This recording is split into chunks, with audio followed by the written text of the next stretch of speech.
Começamos! Programa Alternativa A ao vivo, não, na verdade ao gravado. Hoje, ao gravado por um motivo especial, né? Daqui a pouco a gente vai saber o motivo desse programa que foi gravado. Você que está ouvindo aí o programa Alternativa A pela Universitária FM, é universitaria.fm.br, e também pode acompanhar essa entrevista e as outras entrevistas do programa também no nosso canal no YouTube, Programa Alternativa A. E claro, vai curtir aí a gente lá no Instagram, p.alternativa A. Bom, o programa Alternativa A é gravado hoje porque a gente tem uma convidada muito especial. Para falar a verdade, estamos, assim, ela não sabe, mas estamos atrás dessa convidada há algum tempo, certo?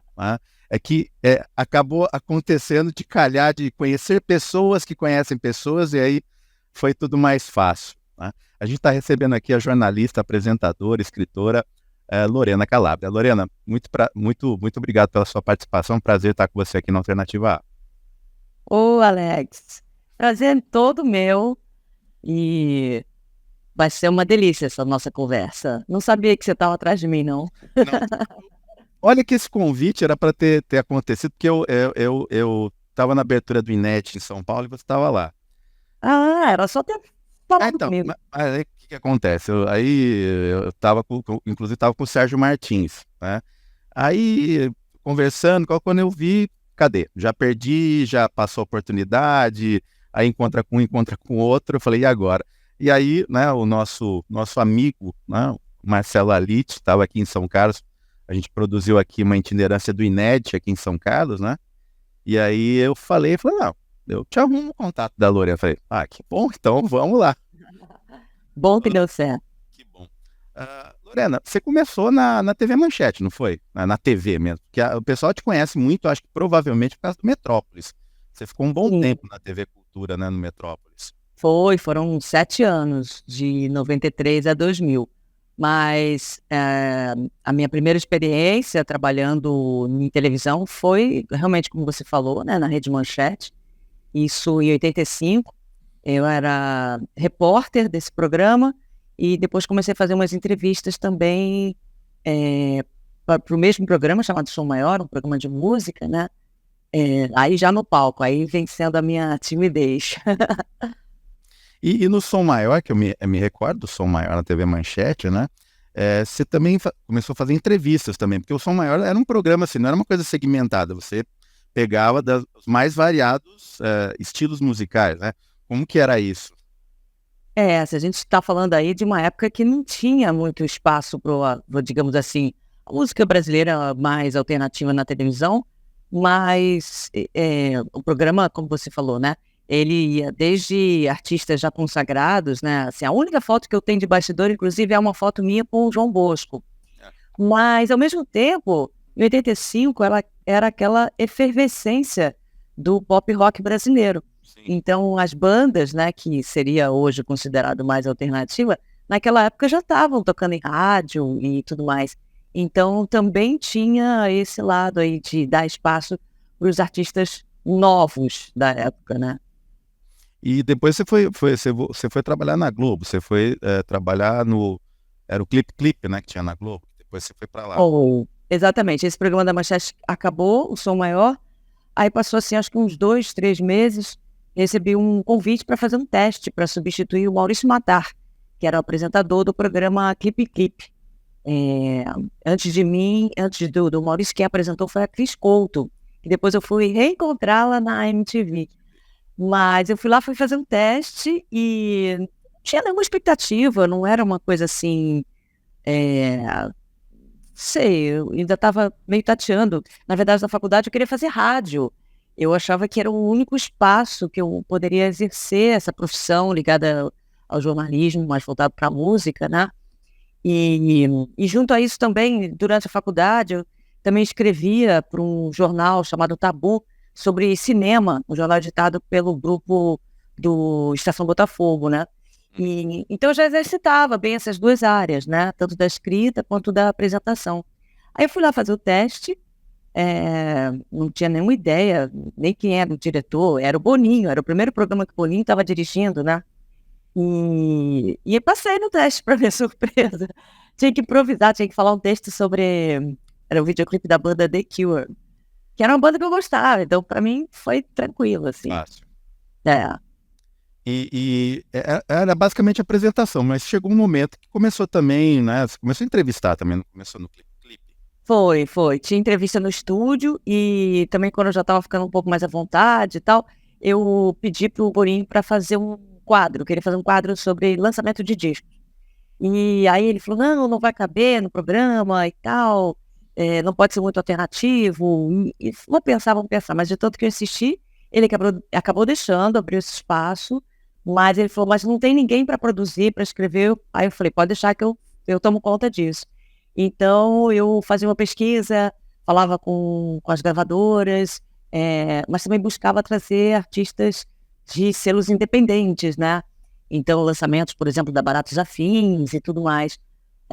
Foi uma aventura, assim, para mim, porque, sei lá, tinha 22 anos e eu não tinha muito essa ideia. Eu acho que esse ímpeto, né, que a gente tem da juventude, de, nada é impossível, né, assim, não pode, como assim não pode? Deixa eu tentar, né, vamos ver o que dá. Isso foi muito bom, porque fui abrindo caminhos, né. Era uma época que, assim, para conseguir. Os clipes vinham todos de fora, né? Então pegava lá fora e fico imaginando como é que era o trabalho, né, para ficar. Escrever. Hoje né, a gente tem acesso à internet, as coisas ficam mais fáceis, mas eu fico imaginando, né, o pessoal que está ouvindo a gente, né? Existia vida antes da internet, por incrível que pareça, as pessoas ficam, né, acham que não, mas fico imaginando, né, todo o trabalho de pesquisa para saber o álbum, o que o cara está fazendo, papel para tudo quanto é lado, pastas e pastas de arquivo, né? Como é que era isso? Olha, era uma grande também, um trabalho quase, sei lá, arqueológico. Então, não existia essa pesquisa, né? Por exemplo, se fosse uma banda estrangeira, tinha algumas bancas no centro da cidade que você podia ter acesso a uma publicação estrangeira, a um jornal como o Melody Maker, New Music Express. Então, era aquela coisa, quem tinha um pouquinho mais de dinheiro comprava, emprestava, e a gente ia trocando informação, gravava fita, emprestava para um amigo, e essa informação chegava, ia circulando, né? Depois de um tempo trabalhando em outras TVs e tal, fazendo outros programas, eu fui trabalhar na revista Bis. Eu já era colaboradora da revista no Rio de Janeiro, e depois eu fiquei um período de 2 anos mais fixa como editora assistente. E também era numa época em onde a gente não tinha esse acesso. A única vantagem é que as revistas chegavam na redação. A gente não precisava comprar. E se fosse de uma banda brasileira, era aquela coisa de ter informantes, a revista tinha uma preocupação também, assim como eu trabalhava no Rio de Janeiro e trazia informações das bandas emergentes daquela cena, né? Tinha também outros colaboradores espalhados pelo Brasil. Lorena, e também era uma época, pelo que dá para perceber, pelo menos falando com outros jornalistas, era uma época que era mais fácil esse contato com as bandas, né? De você ligar e, sabe, alguém que conhece alguém que tem o telefone do vocalista da banda e conversar direto com ele, diferente talvez do que aconteça hoje, né? Sim, eu acho que. Não, hoje também não é difícil. Muitas vezes eu precisei fazer alguma entrevista, mando mensagem pelo direct. Mas você é a Lorena Calabria, se eu fizer isso, eu vou ficar ali, olha, quem que é Eu esse cara? talvez não, Alex. Você já tentou? Algumas vezes, né? Eu não tive sucesso, mas... Não quer dizer que sempre eu fui bem sucedida. Mas eu entendo o que você disse. Era um contato mais direto, até porque a gente não tinha, né, outros meios, como a gente tem hoje, das redes sociais e tal, que serviriam de intermediário, né? E eu recebia muita fita demo, né? Era uma época em que esse era o meio de você mostrar o seu trabalho. Então, o press kit, que o próprio artista fazia, né? Um texto de apresentação, e essa fita demo. Era realmente uma época em que todo mundo estava ávido, né? Tanto os artistas para poderem divulgar, e essa era a melhor maneira, e os jornalistas, que era uma maneira de se informar também. Programa Alternativa, hoje recebendo a jornalista Lorena Calabria. A gente está encerrando o nosso primeiro bloco, Lorena, e como eu havia comentado com você, né, é o entrevistado que faz aí o encerramento do bloco com música, né? Então você tem aí 3 músicas. O que a gente vai ouvir nesse primeiro bloco? Olha, então já que a gente está falando de uma cena nova, independente, de como que as coisas chegam hoje, né? Fico imaginando como é que eu poderia ter conhecido esse artista se fosse um tempo atrás. Provavelmente essa fita ia chegar no Rio de Janeiro, ou ia chegar em São Paulo e ia cair nas minhas mãos. Eu sempre dei muita sorte, porque acho que as pessoas também que me conhecem, amigos próximos, acabam me indicando. Mas, na verdade, ele eu conheci de músicas que foram caindo nas redes sociais e tal, e fui me interessando muito pelo trabalho dele e tive a oportunidade de assisti-lo ao vivo.